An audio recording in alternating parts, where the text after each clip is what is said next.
Kalau kita mengungkapkan kebenaran ilmiah, pasti banyak pihak-pihak yang tidak terima, ya Bang ya. Jadi itu kita sedang konsultasi ke tim pengacara, ya.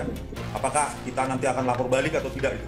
Ya, karena bagi kami kebenaran ilmiah itu mendewasakan dan mencerdaskan bangsa justru tanpa narasi-narasi yang dikarang-karang. Dan temuan kami atau kajian ilmiah kami itu bisa diverifikasi oleh ahli lain, baik di dalam maupun di luar negeri. Jadi laporan tersebut juga harusnya dengan dasar ilmiah, dengan mengutip ahli-ahli mereka.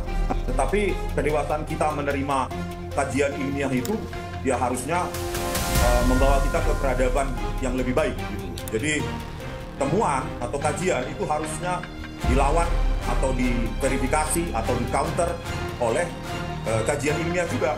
Seperti yang temuan saya seperti berikut juga dengan Dr. Roy Suryo, bahwa pada tahun 1985 itu tidak ada teknologi apapun, ya, baik word processor maupun hardware, ya, software maupun hardware yang bisa memproduksi lembar pengesahan skripsi seperti yang ada pada skripsi Joko Widodo maupun temannya yang bernama Saminuddin Barorito yang yang ditunjukkan pada kami pada pertemuan di UGM pada tanggal 15 April 2025 yang lalu. Dan satu temuan lain, ya, bahwa pada skripsi atas nama Saminuddin Barorito yang ditunjukkan kepada kami oleh kedua wakil rektor UGM, itu tulisannya telah dipertahankan di depan penguji tesis dengan hanya satu tanda tangan pembimbing. Itulah yang semakin meyakinkan kami bahwa ini adalah penipuan ini itu sudah sangat terstruktur dan masif. Ya, kita sah-sah saja kalau Bang Rismon mengatakan seperti itu. Tapi kan kita juga punya dalil bahwa apa yang dituduhkan itu kan tidak berdasar dalam pengertian. Itu kan secara hukum harus dibuktikan dulu di pengadilan. Apakah barang ini palsu atau tidak. Jadi tidak bisa semena-mena mengatakan bahwa itu palsu sebelum putusan pengadilan.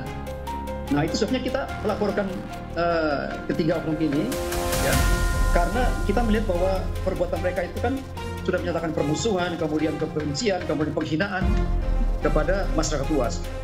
Padahal apa yang dituduhkan itu kan belum tentu benar seperti yang mereka inginkan. Nah, ini yang kita sayangkan, Bang. Kalau semua orang boleh berbicara, menuduh orang, menyatakan palsu tanpa pembuktian di depan pengadilan, saya kira itu menyesatkan semua. Itu penelitian yang liar menurut saya. Ya, kita sama-sama bukti bahwa kita ada masukin sekitar ada 15 sampai 20 bukti video, kemudian dokumen-dokumen, pernyataan-pernyataan yang disampaikan oleh oknum-oknum yang tidak bertanggung jawab ini, yang tidak bisa dibuktikan secara hukum atau belum bisa dibuktikan secara hukum, tetapi sudah berani menyatakan di depan umum. Itu kan merangsang orang untuk bermusuhan, menimbulkan kebencian, penghinaan, bahkan menghasut orang-orang untuk menyerbu orang kepada rumah orang yang tidak bersalah atau belum dibuktikan secara hukum bahwa dia bersalah. Ya, saya kira ini perbuatan-perbuatan yang seharusnya tidak boleh terjadi di bangsa kita. Oknum-oknum tertentu seperti ini harus ditutup mulutnya sehingga mereka tidak boleh bicara hal-hal yang di luar hukum dalam pengertian harus dibuktikan secara hukum dulu dong, Bang. Seharusnya kan tadi itu ya, bahwa palsu atau tidaknya ijazah maupun skripsi itu harus dibuktikan gitu loh. Makanya Barisskrim harusnya lebih dahulu memproses laporan dari tim TPUA yang sudah dimasukkan sejak Desember 2024. Baru di situ kita buktikan, ya, kita lakukan peperangan ilmiah, kita uji forensik, kita uji usia kertas, kita uji usia tinta, kita uji teknologi font, dan kita uji administrasi akademik. Ya, baru laporan-laporan ini menyusul proses. Jadi utamakan dulu uji kebenaran material tersebut. Kalau dari perspektif saya sebagai seorang peneliti, ya memang tidak mungkin teknologi font yang sangat cantik yang ada di lembar pengesahan Pak Joko Widodo itu bisa diproduksi tahun 1985. Dan kalau memang tuduhan saya ini tidak berdasar, silahkan cari lembar pengesahan yang seperti itu tahun 1985. Karena apa? Karena teknologi saat itu hanya memungkinkan, ya, font yang sangat kasar, dan Times New Roman itu hanya ada versi digitalnya di versi Windows 3.1 tahun 1992. Dan itu kita lihat, ya, di lembar pengesahan skripsi Joko Widodo itu sudah sangat cantik rata tengah, itu sudah menggunakan word processor sangat canggih. Lebar antar kata itu sudah sangat bervariasi untuk menyesuaikan rata tengah yang sempurna, gitu loh. Kalau ingin melaporkan, ya tunggu saja nanti. Artinya apa? Laporan dari tim TPUA itu harus diproses dulu, gitu loh. Biar kita uji secara ilmiah. Gitu. Gimana saya menghasut? Ini kan keilmian saya pegang. ya silahkan bantah dengan ahli dari Oke. yang menuntut ini, begitu loh. Oke. Ya, saya kira saya sependapat dengan Bang Rifon bahwa itu semua itu harus diuji. Tapi dalam pengujian ini jangan terburu-buru kita menyatakan bahwa barang itu palsu, kita menghasut masyarakat, menyuruh mereka menyerbu orang yang tidak bersalah dan mengatakan bahwa ini barang palsu. Saya kira itu tindakan yang tidak benar, tidak tepat sebagai seorang ilmuwan. Harusnya bersabar, menantikan, kita sama-sama menantikan proses hukum yang berjalan. Jangan sampai kita cepat buru-buru dan hanya memfitnah orang, bahwa orang ini menggunakan barang-barang yang palsu atau memalsukan atau ijazah yang palsu dan sebagainya. Saya kira ini tindakan yang tidak benar. Jadi sebagai respon saya kira hentikan dulu kegiatan Anda kalau Anda belum bisa buktikan secara hukum. Ini yang kita sayangkan, Bang. Kenapa mesti menghasut orang, kemudian menyatakan hal-hal yang tidak benar, tidak tepat dalam pengertian belum bisa dibuktikan secara hukum. Kenapa ini harus disebarluaskan? Ini perbuatan yang menurut saya perbuatan yang tidak etis sebagai seorang ilmuwan. Seharusnya bisa menjaga diri dong. Oke. Buktinya di penetapan keputusan pengadilan bahwa barang itu palsu. Itu kan belum ada kan sampai saat ini. Jadi harus bersabar, Bang Respon. Sabar sampai barang ini dibuktikan secara hukum. Nah, kita sama-sama ikuti, sama-sama kawal barang ini, Bang. Ini inisiatif dari Private Satu, Bang. Kenapa? Karena kita melihat bahwa semua perbuatan, aksi-aksi yang dilakukan oleh orang-orang yang tidak bertanggung jawab ini sudah di luar koridor hukum. Itu sudah kebablasan, ya. Sehingga kita tidak bisa melihat, tidak bisa berdiam diri untuk melihat kondisi seperti ini. Apalagi kita sebagai penegak hukum, kita harus menegakkan hukum dengan keadilan yang benar. Artinya kita diproses hukum semuanya. Kita harus bersabar sampai proses itu berjalan. Jangan sampai kita seenak-enaknya aja. Emangnya hukum kita sendiri, emangnya kita jadi hakim. Oke. Jadi kita harus semuanya, Bang. Harus bersabar, jangan terburu-buru dong. Baik. Itu sama dengan memfitnah orang itu namanya. Itu sudah tidak benar tuh, Bang. Baik. Tepat. Ya, karena catatan evolusi teknologi ya, hardware dan software itu ya, itu sangat confirm itu, gitu loh. Kita bukan terburu-buru, memang ada catatan teknologi